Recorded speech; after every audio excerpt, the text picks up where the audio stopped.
Welcome दोस्तों, Roy classes में आप सभी का फिर से स्वागत है। और जैसा कि हम लोग सीटेट के टॉपिक को एक के बाद एक क्लियर कर रहे हैं, तो अभी सबसे शॉर्ट और कंप्लीट टॉपिक के साथ में, कि सबसे शॉर्ट तरीके से और पूरी तरह कंप्लीट तरीके से, बिना कोई एक्स्ट्रा बातों को लिए हुए। तो आज का जो हमारा टॉपिक है, वो हमारा टॉपिक है चिंतन। और इससे आपके क्वेश्चन बिल्कुल बनते हैं। चिंतन, थिंकिंग थिंकिंग और टॉपिक है, जिससे आपके पेपर में क्वेश्चन बनते हैं। लगभग 3-4 नंबर के इसके भी क्वेश्चन बनते हैं। आपके साइकोलॉजी वाले सेक्शन में भी बनते हैं इससे क्वेश्चन। और इससे यदि बात किया जाए कि जो मैथ हो गए, ईवीएस हो गए, उस सेक्शन में भी इससे क्वेश्चन बनते हैं। मैथ में भी 1-2 क्वेश्चन चिंतन से रहते हैं, और आपके क्वेश्चन साइकोलॉजी में भी चिंतन से जुड़े रहते हैं। तो थिंकिंग के ऊपर जो क्वेश्चन पूछे जाते हैं, चूंकि यूपी टेट में तो चीजें बहुत लंबी होती है, पर सीटेट की बात किया तो सीटेट कॉन्सेप्ट बेस्ड चीजों को पूछता है। तो यहाँ जो थिंकिंग में आपसे क्वेश्चन पूछी जाती है चिंतन के बारे में, तो चिंतन के बारे में जो क्वेश्चन पूछी जाती है, वो क्वेश्चन आपके होते हैं चिंतन के प्रकार के ऊपर, कि कौन सा चिंतन किस प्रकार का होता है, कौन सा चिंतन बच्चों के लिए जरूरी होता है, और किस तरह के चिंतन को हमें सबसे पहले प्राथमिकता देनी चाहिए, या कौन सा चिंतन बेहतर होता है बच्चों के लिए। उसके ऊपर क्वेश्चन से पूछे जाते हैं। और साथ में ये भी पूछे जाते हैं कि किस तरह के प्रश्न पूछने चाहिए। यदि बच्चों को सही तरीके से चिंतन करवाना है, तो किस तरह के प्रश्न पूछने चाहिए और कौन से प्रश्न सही होता है पूछना, इसके ऊपर भी क्वेश्चन आते हैं आपके। तो इसलिए आज हम चिंतन और प्रश्न, इन दोनों टॉपिक को इस वीडियो के अंदर कंप्लीट पढ़ेंगे। अब विश्वास मानिए कि इससे ज्यादा बाहर जाने वाला है ही नहीं।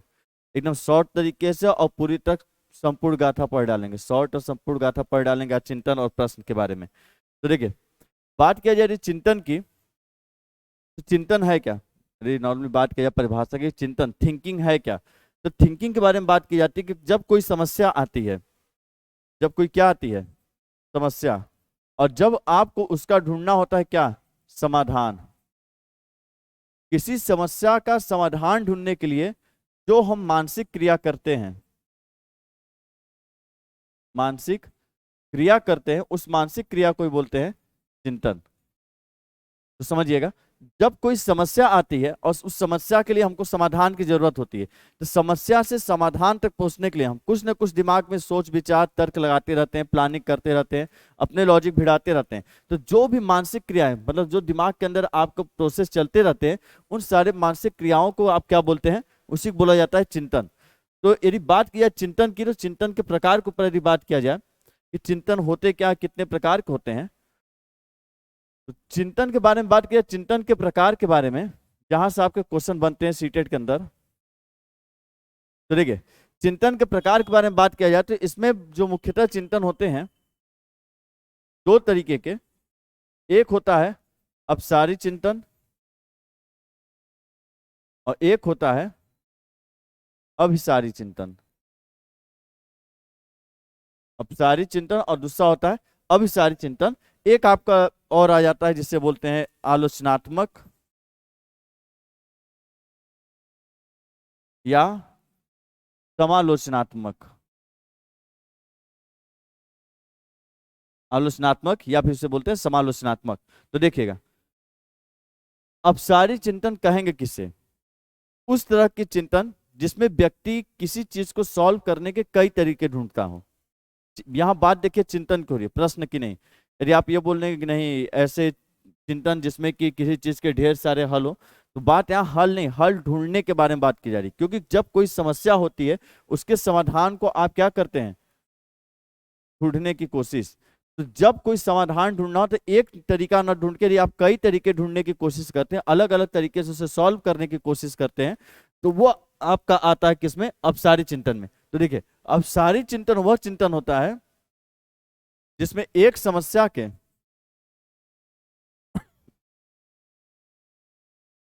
एक समस्या के कई हल ढूंढने की कोशिश करना। और अभिसारी चिंतन वो होता है जिसमें एक समस्या का एक ही हल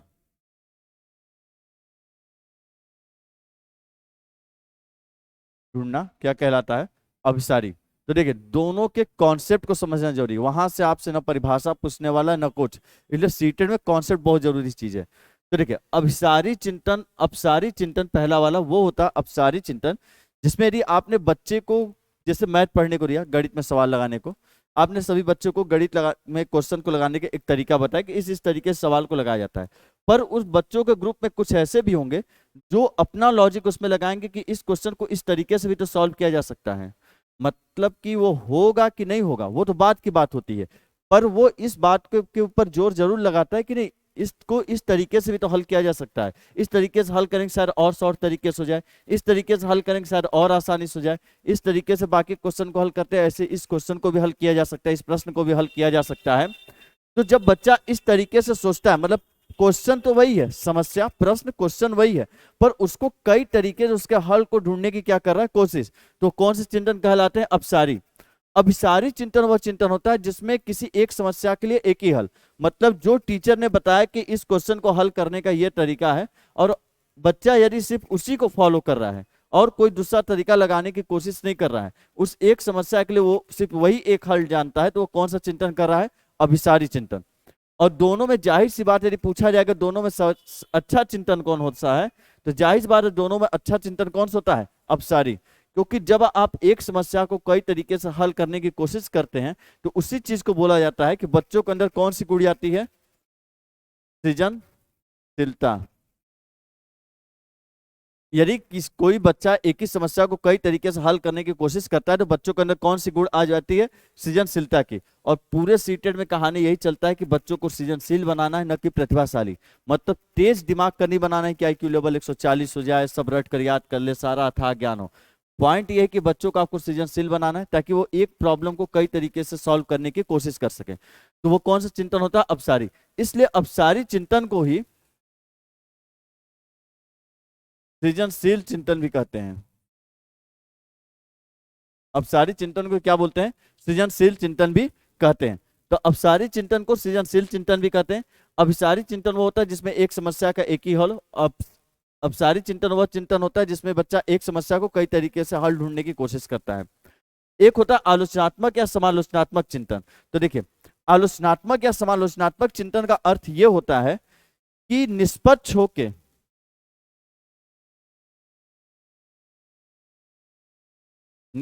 होकर किसी के बारे में, किसी के गुण तथा दोष को बताना। आलोचना का मतलब सिर्फ बुराई करना नहीं होता है, आलोचनात्मक या उसे बोलते हैं समालोचनात्मक।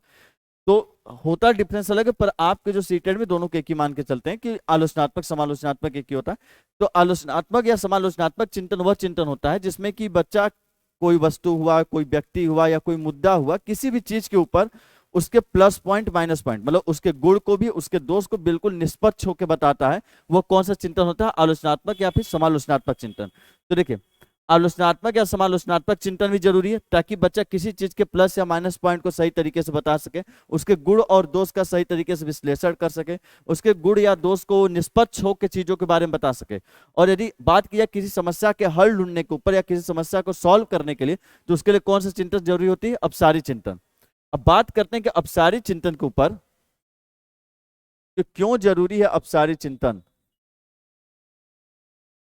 देखिए, पहला चीज, अपसारी चिंतन में वह चिंतन होता है जिसमें एक ही समस्या के कई हल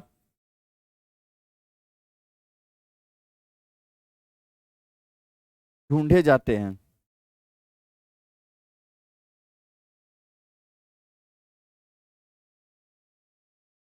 अपसारी चिंतन वह चिंतन होता है जिसमें एक ही समस्या के कई हल ढूंढे जाते हैं, मतलब एक ही चीज को सॉल्व करने के कई तरीके ढूंढे जाते हैं। तो जायज बात है, अपसारी चिंतन वह चिंतन होता है जिसमें एक ही समस्या को सॉल्व करने के कई तरीके आप ढूंढते हैं।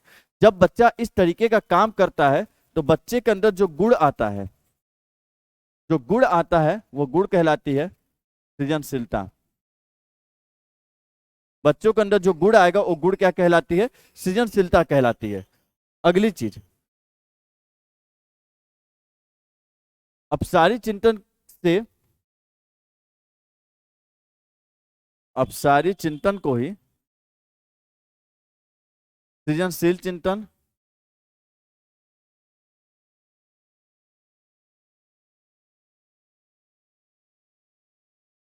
अपसारी चिंतन को ही सृजनशील चिंतन, रचनात्मक चिंतन या विवेचनात्मक चिंतन भी कहते हैं। देखिए, चाहे आपको इसमें सारे नाम मिलेंगे आपको सीटेड में, चाहे उसको लिखा रहेगा अपसारी चिंतन, चाहे सृजनात्मक चिंतन या सृजनशील चिंतन या विवेचनात्मक चिंतन या रचनात्मक चिंतन, यदि कोई भी चिंतन लिखा रहेगा तो आप समझ जाएंगे वो अपसारी चिंतन की बात कर रहा है। और अपसारी चिंतन होता है जिसमें एक ही समस्या कई हल ढूंढे जाते हैं। और पूछेगा अपसारी, यदि बच्चों को सृजनशील बनाना है या सृजनशीलता के गुण का विकास करना है तो कौन से चिंतन करवाया जाए बच्चों से, तो उसके लिए कौन चिंतन करवाया जाएगा, अपसारी चिंतन। और अभिसारी चिंतन वह चिंतन होता है जिसमें किसी भी समस्या का एक ही हल ढूंढा जाता है, उसे बोलते हैं अभिसारी चिंतन। और ये पूरी तरह गलत होता है, ये चिंतन आपको नहीं करवाना होता। आपसे जो सीटेड होता है वो चाहता है कि आप बच्चों को कौन सा चिंतन करवाएं, अपसारी चिंतन करवाएं।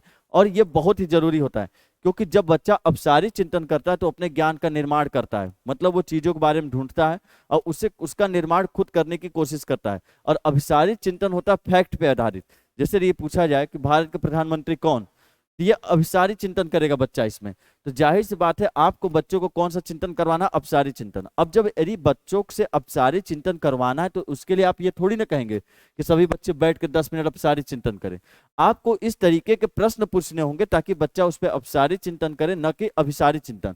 तो यहीं से आपका एक टॉपिक और बन जाता है कि प्रश्न,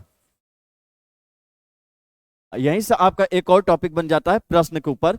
और इससे आपके एक दो क्वेश्चन बिल्कुल फिक्स रहते हैं कि आएंगे ही आएंगे, चिंतन से भी और प्रश्न से भी एक क्वेश्चन बिल्कुल फिक्स रहता है कि आपका आएगा ही आएगा।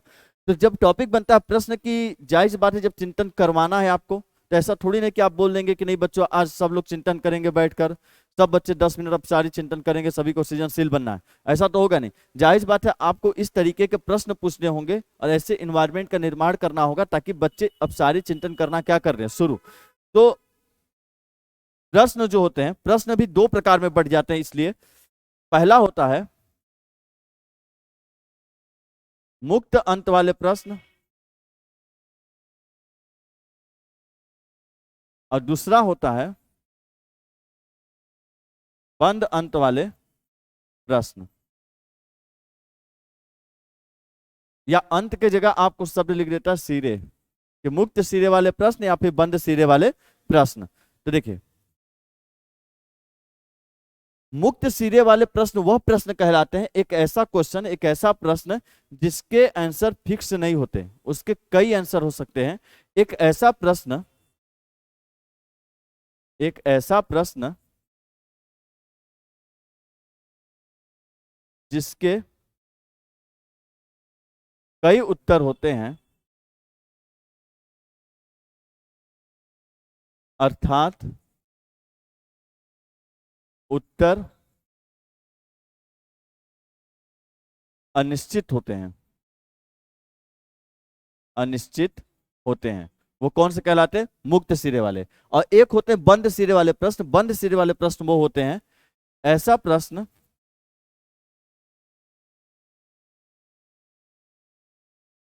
जिसके एक ही निश्चित या फिक्स जिसे बोलते हैं उत्तर होते हैं। अब बात कर लिया जाए यदि कि उदाहरण के बारे में, तभी आप समझ पाएंगे क्वेश्चन कैसे पूछता है, क्योंकि परिभाषा वहां आपसे पूछेगा नहीं, चीजों वो हमेशा उदाहरण पूछता है।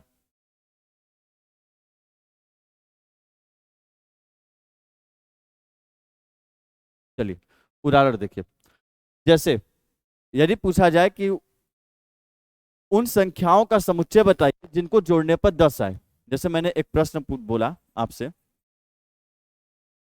कि उन संख्याओं का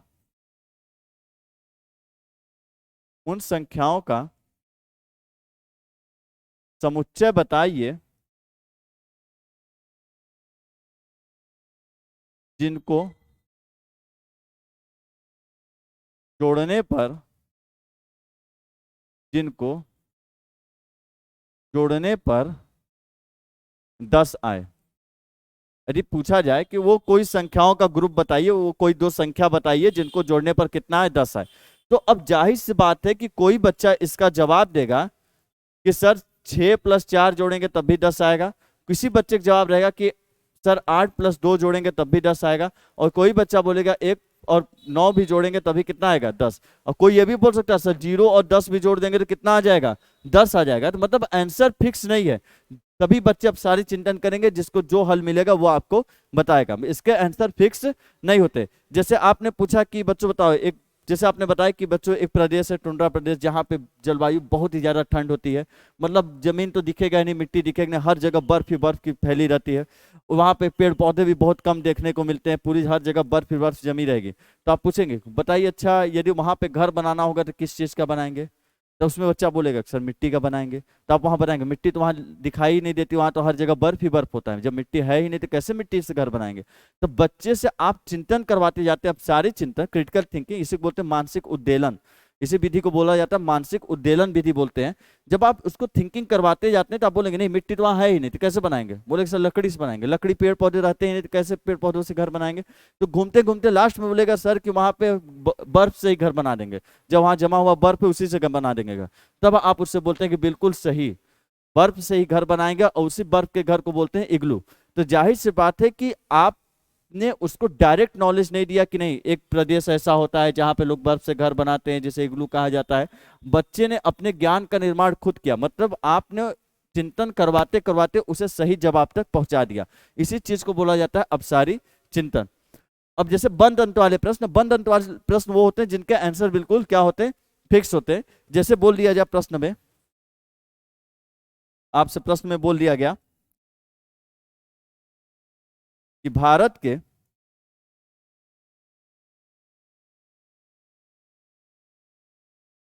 प्रधानमंत्री कौन है, तो जाहिर सी बात है कि इसका एक सीधा आंसर आएगा आपका उत्तर मोदी जी के बारे में, कि मोदी जी क्या है, भारत के प्रधानमंत्री। अब बंद अंत वाले प्रश्न में दिक्कत क्या होता है कि जैसे ही आपने बंद अंत वाले प्रश्न पूछा कि भारत के प्रधानमंत्री कौन है, या तो बच्चे को आएगा या तो नहीं आएगा। यदि आएगा तो जवाब देगा, नहीं आएगा तो पूरी तरह क्या हो जाएगा, शांत। और जो आप ये शिक्षा दे रही है बुनियादी शिक्षा, ये शुरुआती है, यहाँ आपको फैक्ट पे आधारित नहीं चलता। फैक्ट वो बाद में सीखेगा, जब वो उच्च स्तरीय कक्षा में पहुंचेगा तब दुनियादारी वो फैक्ट सीखेगा। पर अभी शुरुआती कक्षाओं में नॉलेज नहीं दिया जाता, शुरुआती कक्षाओं में कौशलों का विकास किया जाता है, उसको सृजनशील बनाना, उसके अंदर सारी चिंतन, आलोचनात्मक चिंतन का विकास करना, तर्क शक्ति का विकास करना, समस्या को सॉल्व करना, आंकड़ों का प्रबंधन, इस तरीके की चीजों को आप उसके अंदर विकसित करते हैं। जो 1 से 5 या 8 तक की जो टाइम पीरियड होती है बच्चों के अंदर, जिसे आप बुनियादी शिक्षा बोली जाती है। तो बुनियादी शिक्षा के अंतर्गत जो शुरुआती शिक्षा होती है, यहाँ पे बात होती है कि हमें बच्चों को नॉलेज नहीं देना है कि दुनिया भर का नहीं जनरल नॉलेज याद करवा देना है जीके जीएस या दुनिया भर के मैथ उसको नहीं सिखाना है। इस टाइम पीरियड में हम इस पे फोकस करते हैं ताकि बच्चों के अंदर जो शक्तियां होती है, जैसे सृजनशीलता हो गई, बच्चे बहुत जिज्ञासु होते हैं हर चीज को पूछना, बस हमें उन शक्तियों को सही दिशा देना है, उन शक्तियों को और ज्यादा विकसित करना है, और उन शक्तियों का किस तरीके से प्रयोग किया जा सकता है, ये चीजों का एहसास बच्चों को दिलवाना होता है। और यही सब चीजों पे फोकस किया जाता है। यदि आपके दिमाग में ये चल रहा है कि नहीं बच्चों को हमें नॉलेज देना है, पढ़ाना है, लिखाना है, तो आप गलत रास्ते पे जा रहे हैं। 1 से 5 में शुरुआती समय में बच्चों के अंदर जो मानसिक शक्तियां होती है उनका विकास करना हमारा प्राथमिक कार्य होता है। पहला कार्य यही कि मानसिक विकास होना चाहिए। इसलिए जब आप पेडागोजी पढ़ेंगे, ईवीएस के मैथ के जब मैं पढ़ाऊंगा पेडागोजी, आप देखेंगे कि हर जगह फोकस किया जाएगा सिर्फ मानसिक शक्तियों के विकास पे। उसकी तर्क शक्ति बढ़े, अमूर्त चिंतन बढ़नी चाहिए, परिकल्पना शक्ति बढ़नी चाहिए, जाहिर सी बात उसके अंदर अविलोमिता विकेंद्रीकरण के गुण आने चाहिए, और जाहिर सी बात उसके अंदर अपसारी चिंतन आने चाहिए। बच्चे को सृजनशील बनाना है हमें, तो इस तरीके के चीजों का उसके अंदर क्या करना है, हमें विकास करना है। तो यदि आप पहले अपनी जो मेंटेलिटी होती है, यदि उस चीज को जब से बदलेंगे नहीं, सीटेट होगा नहीं। सीटेट फैक्ट पे आधारित ही नहीं है, बस एक टीचर के तौर पे जो बच्चों को लेके मेंटेलिटी है कि आप आके पढ़ाने गए हैं तो क्या सोच के गए, आपके पढ़ाने के पीछे का उद्देश्य क्या है, आप बच्चे के अंदर क्या क्या उसको पढ़ाने वाले हैं आप। यदि आपको लगता है नहीं आज उसको 2 अंकों का जोड़ सिखाना है, बिल्कुल गलत है। आपको उसके अंदर अमूर्त चिंतन की अवधारणा विकसित करनी है। तो जाहिर बात है यहाँ बात की जाती है स्किल्स की, कौशलों की, उसके अंदर जो मानसिक शक्तियां होती है, जो आप पढ़ाते हैं, जिन प्याजे के संज्ञानात्मक विकास में जो चीजें आप पढ़ते हैं, उन सभी शक्तियों को विकसित करने की बात की जाती है, न कि यहाँ पे नॉलेज देने की। ये बोला जाता है, आपने जिन प्याजे की लाइन में हमेशा बोलता हूँ, जो कि हर जगह सीटेड में आपसे टकराएगा किसी न किसी रूप में, चाहे प्रत्यक्ष रूप से चाहे अप्रत्यक्ष रूप से हो, वो आपसे टकराएगा ही, कि एक लाइन के बच्चे अपने ज्ञान का निर्माण खुद करते हैं। उसका मतलब ये थोड़ी नहीं कि कक्षा 1 में सारा ज्ञान सीख जाएगा।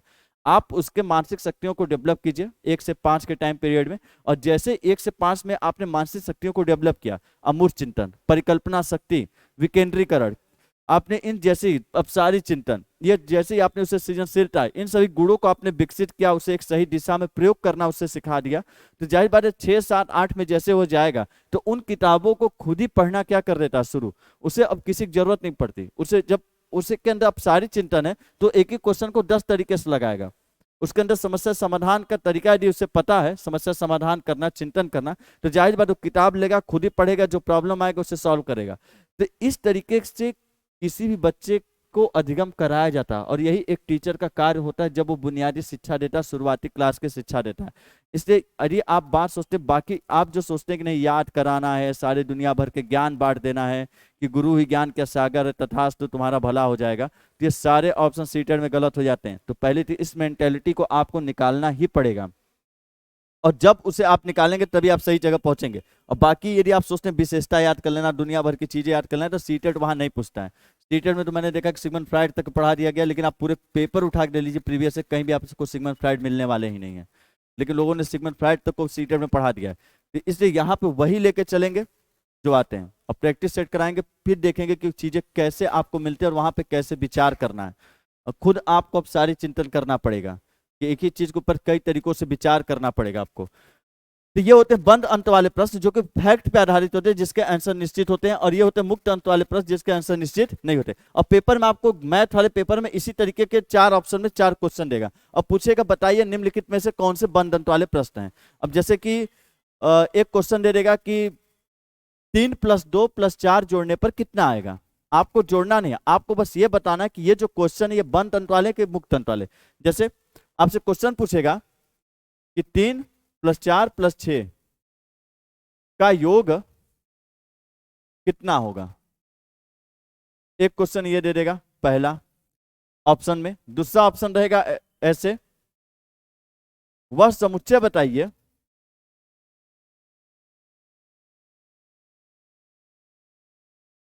जिनका योग 12 हो।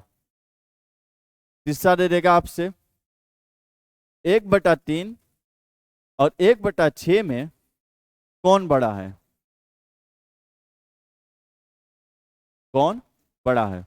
आपसे चौथा ऑप्शन दे देगा, चौथा ऑप्शन आपसे दे देगा, जैसे मैंने बना दिया कि 6/6 + 3 + 4 को हल कीजिए। और आपसे ऑप्शन में सीधा रहेगा कि निम्नलिखित में से कौन से मुक्त अंत वाले प्रश्न हैं, बताइए। मुक्त अंत वाले प्रश्न है या फिर बंद अंत वाले, मुक्त अंत वाले, जो भी पूछेगा आपसे। तो यहाँ मैंने उदाहरण लिया है कि कौन से प्रश्न है। तो अब जिन बच्चों को मैथ नहीं आता सीटेट में, पहले तो इसे देखते हैं, लगता है कितना बड़ा सवाल ही दे दिया है, वो पढ़ते भी नहीं, उनको लगता है सवाल हल करना है। अरे सवाल नहीं हल करना, बस पूछना है। जैसे देखे 3 + 4 + 6 जोड़ना थोड़ी ना, लेकिन आपको मालूम है इसका आंसर निश्चित है, एक ही आंसर ही आएगा, मतलब ये मुक्त अंत वाले प्रश्न हो ही नहीं सकते, मुक्त सीधे वाले नहीं हो सकते। वह समुच्चय बताइए जिनको जोड़ने पे 12 है। तो 6 + 6 जोड़ने पे भी 12 आता है, जाहिर सी बात है। 8 + 4 जोड़ने पे 12 आता है, 8 + 4 भी जोड़ेंगे तो कितना आएगा, 12 आएगा। आप उसका 9 + 3 भी जोड़ देंगे तो कितना आएगा, 12 आएगा। मतलब इसके आंसर निश्चित नहीं है। तो ये कौन से प्रश्न हो जाएंगे, मुक्त अंत वाले। 1/3 और 1/6 में कौन बड़ा है, तो आपको बड़ा ढूंढना थोड़ी ना है, बस आपको ये जानना है कि नहीं इसका भी आंसर एक निश्चित है, कोई एक ही ना बड़ा होगा, ऐसा थोड़ी इसके 2-3 जवाब मिलेंगे। तो ये भी कौन से हैं, बंद अंत वाले प्रश्न है। इसको भी हल करना, तो आपको हल थोड़ी ना करना बोर्ड मॉस का नियम लगा के, बस आपको ये जानना है कि नहीं इसका हल का आंसर क्या आएगा, एक ही आएगा जो फिक्स होगा। तो ये भी कैसे क्वेश्चन है, बंद अंत वाले। तो इस तरीके से आपसे एक क्वेश्चन बिल्कुल निश्चित पूछता है। तो आपसे प्रश्न पे एक क्वेश्चन पूछ देगा कौन से मुक्त अंत वाले प्रश्न है, कौन से बंद अंत वाले प्रश्न है, और साथ में आपसे चिंतन पे क्वेश्चन पूछता है कि कौन सा चिंतन सही होता है। अब सारी चिंतन सही होता है कि अभिसारी चिंतन से होता है, जायज बात अपसारी चिंतन से होता है। अपसारी चिंतन के 2-3 नाम होते हैं, अपसारी चिंतन, सृजनशील चिंतन या सृजनात्मक चिंतन भी बोलते हैं, उसी को रचनात्मक चिंतन कहते हैं, उसी को विवेचनात्मक चिंतन कहते हैं। अपसारी चिंतन वो होता है जिसमें एक ही समस्या कई हल ढूंढे जाते हैं। और अपसारी चिंतन का गुण ये होता है कि अपसारी चिंतन जब बच्चों से करवाते हैं तो बच्चों के अंदर सृजनशीलता का गुण क्या होता है, विकसित होता है, बच्चों के अंदर सृजनशीलता का गुण विकसित होता है। तो ये आपके हुए चिंतन और प्रश्न पे आधारित जो टॉपिक थे, बिल्कुल एक वीडियो में शॉर्ट में कंप्लीट।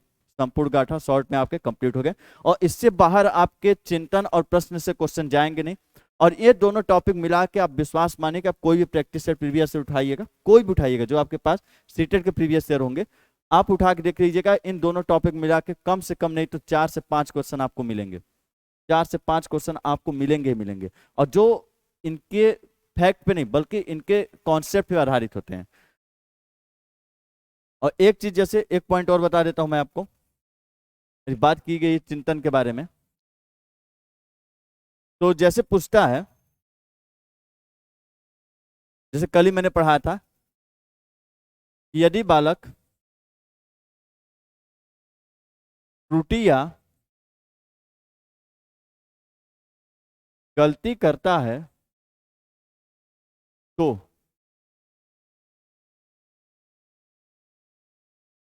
एक शिक्षक को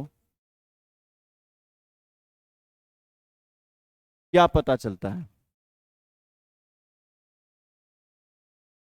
और जाहिर सी बात है, यदि बच्चा त्रुटि या गलती करता है तो एक शिक्षक को बच्चे की जो सोच होती है, बच्चे की जो चिंतन प्रक्रिया होती है, क्या कि उसने क्या सोच के उस क्वेश्चन को हल किया है, बच्चे की जो चिंतन प्रक्रिया होती है, इन सभी चीजों के बारे में पता चलता है।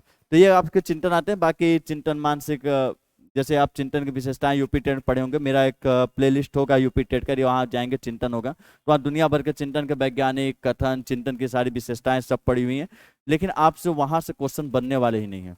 आपसे जो क्वेश्चन बनते हैं वो इन्हीं सब चीजों पे आधारित बनते हैं, और सीधे सीधे इसके कॉन्सेप्ट पे कि चीजें होनी कैसी चाहिए और कौन सी चीजें बेहतर होती है बच्चों के लिए, बस आपको इन चीजों के ऊपर फोकस करना है सीटेट पे।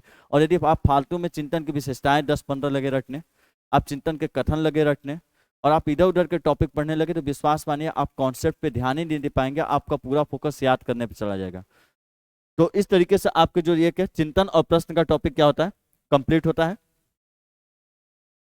तो मिलेंगे हम लोग अगले पे, और फिर से एक वन शॉर्ट वीडियो में, कि एक ही शॉर्ट में एक टॉपिक अपने खत्म किया जाएगा, और बिल्कुल सीटेट के दृष्टिकोण से, न इधर राजस्थान टेट, न यूपी टेट, न कोई टेट, सीधे जो कंप्लीट किया जाएगा सीटेट के, क्योंकि इसके जो पेपर होते हैं सभी पेपर सुमदा होते हैं, बिल्कुल अलग तरीके का होता है। तो जाहिर बात है, मिलते हैं अगले में।